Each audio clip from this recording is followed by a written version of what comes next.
grande édition du journal de la mi-journée. Le championnat de la Coupe d'Afrique des Nations des moins de 20 ans au Sénégal 2015 se prépare déjà. Et c'est pour cela que les Léopards jouent cet après-midi à Blantyre contre l'équipe nationale du Malawi. Au Kasaï occidental, le gouverneur Alex Kandé Moupampa et des délégués de ses administrés se sont réjouis de la reprise en main de la situation sécuritaire dans la province, notamment avec le retour de la quiétude à Kananga et Chikapa. Un visiteur de 24 heures à Kinshasa qui repart aujourd'hui, c'est Jakaya Kikwete. Le président de la Tanzanie a eu un tête-à-tête ce matin avec son homologue Joseph Kabila. Au Palais de la Nation, il a salué la paix et exhorté la nation. Nous tenons d'abord à vous présenter nos excuses pour la qualité de notre diffusion due à de désagréments techniques que nous traversons. Les choses ne tarderont pas à s'améliorer. Merci de votre compréhension. Tout est donc au beau fixe sur les deux rives du lac Tanganyika, en contraste avec ce qui se déroule sur le pôle Malébo, suite à des images de tous ces expulsés des ressortissants de la RDC de Brazzaville, des infortunés à qui Geneviève Inagossi et Thérèse Olenga ont apporté hier un soutien moral sur le camp de transit de commune de Kinshasa. Nous venons de visiter les refoulés de Brazzaville. Comme vous savez, c'est une situation qui préoccupe au plus haut point le gouvernement. Et il était important, avec l'œil et le cœur de mer, que nous puissions effectuer cette descente. Conjointement avec nos partenaires, nous avons avec nous ONU Femmes, UNFPA, UNICEF et les autres qui travaillent, qui appuient le gouvernement dans la protection des droits des femmes. Nous avons tous été choqués par les images que nous avons vues. Nos femmes qui ont été obligées de se déshabiller et même qui ont été violées. Et vous avez vu les images des personnes qui les ont contraintes à ces actes ignobles. Les responsabilités doivent être établies après une enquête internationale et aussi les victimes doivent obtenir réparation. Nous avons visité les cliniques mobiles. Vous avez vu, comme je vous ai dit, que ce site est occupé en majorité par des femmes et des enfants. Il y a des problèmes spécifiques liés notamment à la santé de la reproduction, la prise en charge des enfants, le problème des salubrités. J'ai avec moi la ministre provinciale qui a en charge entre autres de l'environnement. Et ici, nous devons intensifier notre intervention pour assainir le lieu et offrir des conditions beaucoup plus viables et beaucoup plus humaines à nos compatriotes. Nous voulons les rassurer que le gouvernement travaille de manière à ce que leurs conditions soient améliorées. Hier a aussi été marqué par la présence des bustes d'anciens premiers ministres au jardin de la primature où les concernés ont fait le déplacement de la circonstance. L'œuvre est de leurs successeurs et actuels locataires de l'hôtel du gouvernement. Immortaliser les premiers ministres congolais dans l'histoire de la RDC, tel est l'objectif de la cérémonie du dévoilement des bustes des premiers ministres honoraires vendredi au jardin de la primature. Œuvre artistique des mains du maître Alfred Liolo, les bustes des ex-chefs de gouvernement traduisent l'expression de la consolidation de l'histoire de la nation. C'est avec honneur que je vous reçois dans ces jardins, mais c'est aussi avec beaucoup de sens élevé du soir que je vais assister moi-même ainsi que tout le staff de la primature à ce geste combien symbolique et combien historique qui permettra à chacun d'entre vous de lever le voile sur ce qui peut être considéré comme l'histoire de l'exécutif national. Je vous remercie. Initiative du chef de l'exécutif en exercice, la sculpture en buste valorisant les anciens premiers ministres congolais est félicitée par le président du Sénat, lui-même parmi les tenants honoraires de la primature. Aujourd'hui, certains premiers ministres sont morts, d'autres sont en vie. Tous sont ressuscités aujourd'hui, grâce au Premier ministre Matata. Notons que c'est jusqu'en mars 2015 que reste ouvert le jardin de la primature au public étranger, alors qu'il est baptisé Jardin des Premiers par Matata Polo. Clôture hier également de la Semaine mondiale d'action de l'éducation pour tous à l'Académie des Beaux-Arts sous le signe d'espoir en ce qui est de la détermination de la Coalition nationale et de l'éducation pour tous qui promet de continuer de mener des plaidoyers afin que le gouvernement augmente le budget de l'éducation mais aussi qu'il améliore les conditions d'accessibilité de l'enseignement aux enfants vivant avec handicap et lutter contre les obstacles structurels et sociaux de l'éducation tels que la pauvreté, le manque d'infrastructures accessibles, les attitudes négatives, la faible capacité des enseignants qui contribuent à l'exclusion des enfants handicapés d'accélérer à des possibilités d'éducation de qualité en République démocratique du Congo. En province, les villes de Kananga et Chikapa baignent de nouveau dans une situation sécuritaire paisible grâce à la politique mise sur pied par le gouverneur Alex Kandé Mupompa. À cet effet, des représentants de la population de tout le Kasaï l'ont remercié pour cette réussite. Suivez. Mérite un remerciement. Voilà la raison d'être de cette séance de travail sur la redevabilité du secteur de la sécurité, initiée ces jours par la société civile en la résidence du gouverneur de province.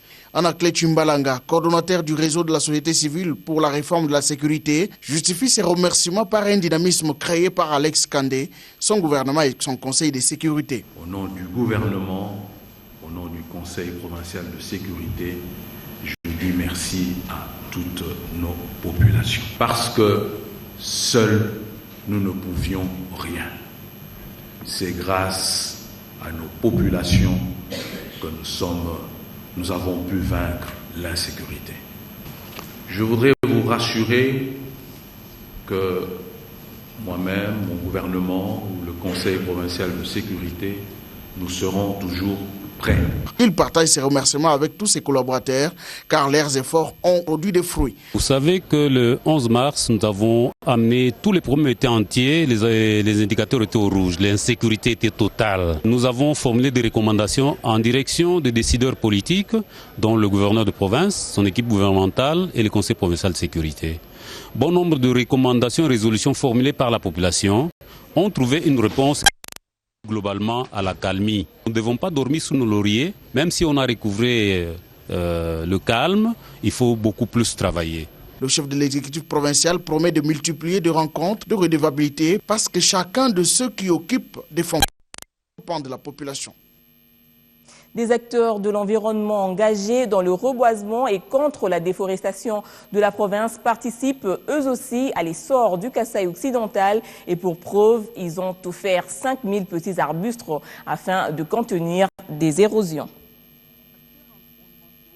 Du réseau pour la lutte contre les changements climatiques, RLCC, sont venus plaider pour obtenir un acte provisoire de fonctionnement auprès du gouverneur de province. C'est le père Mathieu Voudo, coordonnateur de ces réseaux, qui s'est chargé de le dire à Alex Kandé Mupompa ces jours. Cette structure qui lutte contre les déboisements, la déforestation et la conservation de la nature a aussi remis 5000 plantules au gouvernement provincial du Kasaï occidental en vue de combler les besoins environnementaux, notamment dans la lutte anti-érosive. Nous sommes venus dans le cadre de notre service parce que nous sommes des acteurs environnementaux, parce qu'il faudra que nous puissions fonctionner normalement. Nous sommes venus lui apporter certaines difficultés que nous avons par rapport à nos activités.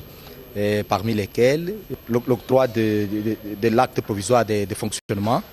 Il faudra que nous puissions lui soumettre ça. Il y a aussi des plantules que nous avons mis à la disposition de la province, les 5000 plantules. Donc nous sommes venus pour que le gouvernement puisse décider sur l'utilisation de ces plantules. Alex Kandé a promis d'apporter solution à leurs demandes, ce qui favorisera le processus de lutte contre le changement climatique conformément aux normes universelles au Kasaï occidental.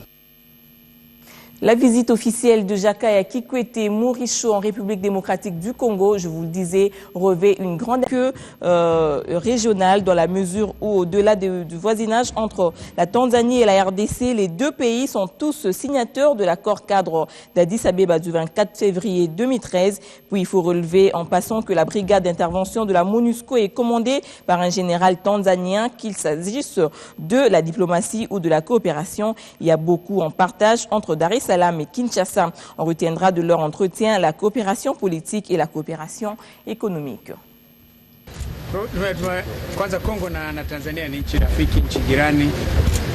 Kwa hiyo nimekuja tu kumsalimia rais, lakini kuzungumza ushirikiano na uhusiano kati ya nchi zetu mbili. Uhusiano wetu ni mzuri sana. Kwa tumezungumza namna ya kuimarisha zaidi uhusiano wetu kwenye maeneo mbalimbali. Tunazungumzia masuala ya kisiasa, tunazungumzia masuala ya uchumi, zaidi ushirikiano kwenye maeneo hayo, kwamba sasa tuone tunakuza ushirikiano wa kiuchumi kwa manufaa ya nchi zetu mbili na watu wetu. Nachosema kwa DRC, kwanza mimi nimefurahi kwamba inaonekana hali ya amani ipo na waendelee kuitunza amani hiyo. Na wanasiasa watumie muda mwingi sasa kujenga mahusiano mazuri ya kijamii ya wananchi wa Kongo, washughulike na masuala ya maendeleo ya Kongo. Ndio naweza kusema hilo. La RDC et la Tanzanie constituent un même pays. Nous avons parlé de la paix et de la coopération entre les deux pays dans divers domaines. Nous sommes longuement étendus sur le progrès et le développement de la RDC, a dit le président Jakaya Kikwete. Sport, football, la RDC affronte le Malawi ce soir à Blantyre dans le cadre des qualifications allées pour la Coupe d'Afrique des Nations Junior Sénégal 2015. Les Léopards séjournent au Malawi depuis 48 heures sous la direction de l'entraîneur Otis Ngoma, qui a renforcé sa sélection avec la présence de plusieurs professionnels venus d'Europe. Le match retour se jouera à Kinshasa dans 2 semaines. Clôture demain de la saison 2013-2014 à la Ligue nationale de football. 2 rencontres sont prévues dans différents sites choisis par l'organisateur pour le compte de la 6e journée de play-off. L'association sportive et club sera opposée au tout-puissant Mazembe à Kinshasa au stade Père Raphaël de la Queutule et le cercle sportif Don Bosco jouera contre Sa Majesté Sangabalende de Mbujimayi à Lubumbashi. Damien Simbi, le représentant de Mazembe à Kinshasa, appelle tous les supporters au fair play. Mais nous allons jouer un match important. C'est un match qui va déterminer qui va gagner la coupe, probablement. Encore que même Sangabalende peut encore gagner cette coupe. Mais ça fait que ça augmente la pression pour rien. Mais ce que moi je voudrais dire, je voudrais attirer l'attention des amis de V-Club et surtout des supporters, que les supporters de Mazembe viendront pour assister au match avec un esprit de fair play. Et nous espérons qu'il n'y aura pas de provocation. Ils ont intérêt à ce que ce match se déroule normalement, que le meilleur gagne. La CAF va être encouragée en disant ça peut donc aller, même entre eux là-bas, ils jouent et le match se termine normalement. Les autres matchs vont se jouer ici. Il faut que de part et d'autre, on dise aux supporters qu'il n'y a que 3 résultats. Une victoire, un match nul ou une défaite. Parce que les équipes qui vont se rencontrer sont à même de gagner, toutes les deux. V-Club peut gagner Mazembe, Mazembe peut gagner V-Club. Donc il faut que tout le monde aille au stade en le sachant. Et de sorte que le résultat qui va sortir ne puisse pas surprendre, voilà, c'est nous qui devrions gagner, mais c'est l'autre qui a gagné, on crée des problèmes. Les conséquences, nous allons les gérer ensemble, mais ça risque d'être déplorable pour les amis de Kinshasa. Jeudi sinistre, tel qu'on le dénomme à la Société nationale d'assurance, 70 dossiers restés en suspens ont été indemnisés hier à la grande satisfaction des bénéficiaires de cet acte correctif posé en attendant l'édition de la semaine prochaine, revivant ce qui s'est passé hier. Jeudi 8 mai 2014, la SONAS a traité et payé 70 dossiers en assurance automobile, vie et incendie. C'était à l'agence SONAS Place Commerciale, 7e rue Limété. C'est au cours de cette opération que la SONAS conscientise la population congolaise à souscrire massivement aux produits d'assurance de leur choix. Ainsi donc, elle se porte garante pour n'importe quel sinistre en rassurant ses assurés de son intervention complète, car pour cette dernière, l'indemnisation des sinistres reste son objet social. C'est hier matin que les nouveaux dirigeants de l'Institut national de préparation professionnelle ont pris officiellement leurs fonctions. L'ordonnance présidentielle a reconduit Maurice Chikuya comme directeur général et en septembre prochain, il va inaugurer le nouveau bâtiment ultramoderne au nom de la révolution de la modernité. Après 10 ans à la tête de l'Institut national de préparation professionnelle, Maurice Chikuya a été reconduit par le chef de l'État dans sa fonction du directeur général de cette institution. C'est ce vendredi que le nouveau conseil d'administration de l'INPP a pris officiellement les bâtons de commandement. Il est conscient, comme hier, de la charge qui lui incombe. Le moment n'est pas au discours, mais plus au travail. Au travail, pourquoi? Parce que nous avons une mission importante à accomplir. Vous savez que nous dépendons du ministère de l'Emploi. Qui dit emploi, dit réduction de la pauvreté. Mais on ne peut pas réduire la pauvreté si on ne sait pas accéder à l'emploi. Et pour accéder à l'emploi, il y a une seule condition qu'il faut respecter, c'est la qualification professionnelle. L'objet d'être de l'INPP, le développement des compétences de toute la nation et de la population active. Voilà pourquoi nous, INPP, nous nous engageons à casser aujourd'hui ce cercle vicieux de notre économie congolaise, où nous nous retrouvons avec un faible niveau de compétences, un faible niveau de productivité et un faible niveau de gains de productivité. Présent dans cette cérémonie, le ministre de l'Emploi, Travail et Prévoyance sociale a félicité les nouveaux conseils d'administration. Bahati Lukwebo l'a appelé à plus de responsabilités. À noter que ce nouveau conseil est constitué de 5 membres, dont une femme, l'adjointe de Maurice Chikuya. Le travail se poursuit. On en voudrait pour preuve l'inauguration prochaine d'un bâtiment ultramoderne avec l'appui de l'Agence française de développement. Dans le monde des affaires, la Société financière internationale vient d'octroyer un prêt de 15 millions de dollars à la Rabobank en vue de financer les petites et moyennes entreprises. Seront également bénéficiaires de ce prêt des femmes entrepreneurs. La Rabobank va s'investir davantage dans le financement de petites et moyennes entreprises ainsi qu'au développement des femmes entrepreneurs. Ceci grâce à un prêt de 15 millions de dollars américains qu'elle vient de recevoir de la Société financière internationale. La signature de l'accord est intervenue ce vendredi au siège de la banque. Ce financement de SFI va permettre à la Rabobank d'accroître son offre de produits bancaires aux entrepreneurs et aux individus opérant RDC. La Rabobank va bénéficier de la expérience technique de SFI pour mieux servir les qui sont, comme nous l'avons dit précédemment, les destinataires finaux du financement. La Rabobank se réjouit de ce partenariat renforcé avec SFI, car celui-ci permet de jouer davantage son rôle historique dans l'autonomisation des femmes, chefs d'entreprise et plus globalement dans le développement des pays. Pour SFI, les crédits sont essentiels pour faciliter le développement d'un pays. Mais en RDC, l'accès au crédit bancaire reste encore faible, d'où ce soutien apporté à la Rabobank. La Rabobank et IFC accorderont une attention particulière aux femmes. Dans beaucoup de pays africains, les femmes ont plus de difficultés que les hommes à accéder au financement. La Rabobank est une partenaire privilégiée pour IFC. En effet, elle partage notre vision d'une RDC économiquement forte, résiliente et paisible. Un choix qui n'est pas fortuit, étant donné que la Rabobank s'intéresse aux PME, qui sont également l'un des piliers de la stratégie des SFI. Nous apprécions la qualité de service de Rabobank, nous apprécions le style de management de Rabobank et comme je le disais, ces éléments ont milité en faveur de ce troisième partenariat.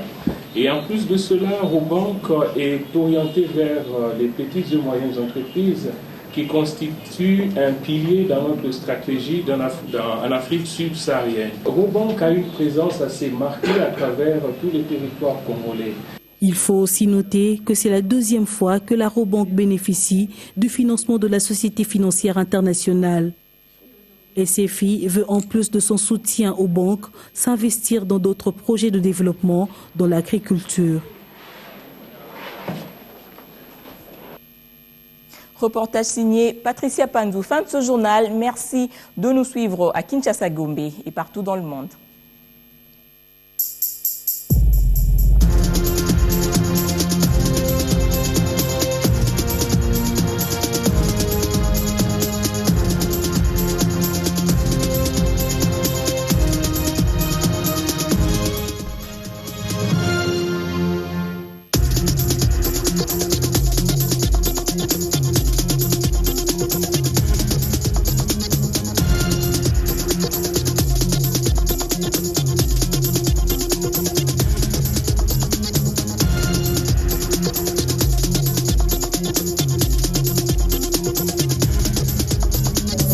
Vous a été offert par Honda, le pouvoir de rêve.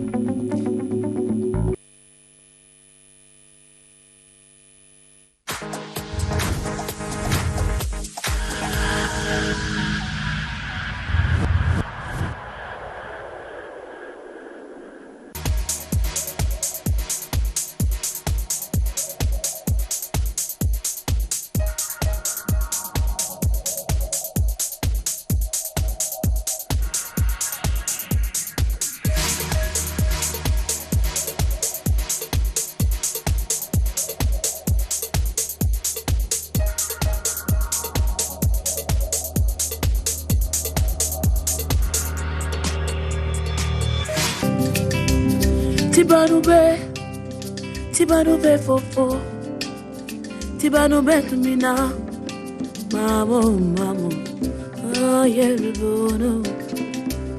Toi et moi nous sommes un, notre avenir est commun.